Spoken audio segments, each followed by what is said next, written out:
नमस्कार, मेरा नाम धनश्री चौहान है और मीडिया के माध्यम से यह पता चल रहा है कि एसआई भर्ती 2021 को एसओजी एवं सरकार द्वारा बनाई गई कमेटी द्वारा यह अनुशंसा की गई कि इसको रद्द की जाए।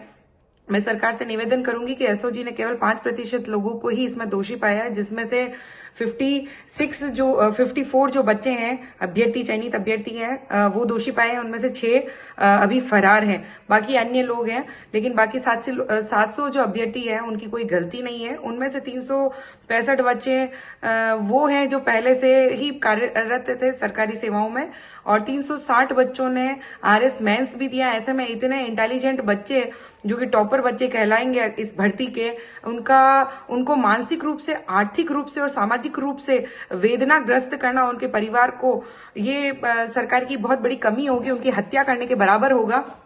अगर री एग्जाम कराया जाता तो इस स्थिति में 5 साल वो बच्चे पीछे हो जाएंगे, क्योंकि 2021 के बाद उन्होंने प्रिपरेशन करना छोड़ दिया था फिजिकल की तैयारी, और इनकी 1 साल की ट्रेनिंग भी हो चुकी है।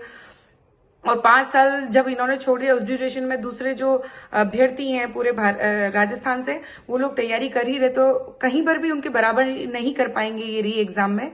और ऐसे ट्राइबल क्षेत्र से 93 बच्चे हैं अपने टीएसपी एरिया से, उसमें भी 50% बच्चे एससी एसटी के। वो ऐसी इस परिस्थितियों से आते हैं, वो पहाड़ों पे रहते हैं, उनके पास लाइट की सुविधा नहीं है, पानी की सुविधा नहीं है। वहां से ये बीज अभी सरकारी नौकरियों में आने के लिए अंकुरित ही हुआ है, और अगर सरकार उसको नष्ट कर डालेगी तो ये बहुत ही बड़ा अन्याय होगा इन सभी के साथ, क्योंकि आरपीएससी हमेशा ही ऐसी गलतियां करती आ रही है। कोई भी एग्जाम होता है आरपीएससी के वहीं से लीक होता है, वह गोपनीयता के नियम का पालन नहीं कर पा रही है, संवैधानिक संस्था की गलती है।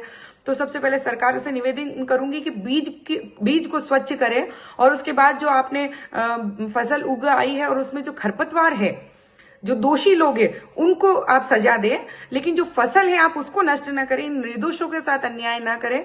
हमें सरकार पे पूरा भरोसा है। आप एसओजी को संसाधन उपलब्ध करवाइए, या फिर आप चाहें तो जैसा कि केंद्र में लोक सेवा अधिनियम 2024 बना, इस प्रकार का कोई नया अधिनियम लाए ताकि आगे से ऐसी कोई गलतियां नहीं हो।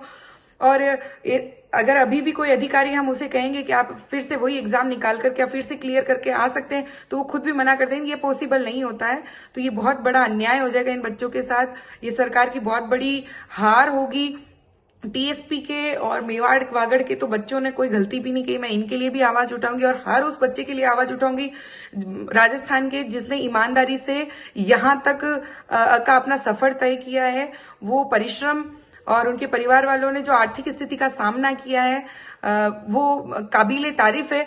और अगर ये सरकार इसको रद्द कर देती है, और चूंकि सुप्रीम कोर्ट ने पहले भी नीट का फैसला दिया था और उसे रद्द करने को मना किया, इसी प्रकार हम लोग भी फिर से केस वहां से जीत के आ जाते हैं, तो इस समय पे सरकार की छवि बड़ी खराब होगी। ये नजर आएगा कि उसकी निर्णय लेने की क्षमता सही नहीं है। निवेदन रहेगा मेरा माननीय मुख्यमंत्री महोदय से, कृपया जो भी निर्णय लें बड़ा सोच समझ के लें। इन बड़े बड़े मगरमच्छों को तो आप पकड़ नहीं पा रहे हैं, उनके खिलाफ आप आवाज नहीं उठा रहे हैं, और इन निर्दोषों को आप बलि का बकरा ना बनाएं। धन्यवाद।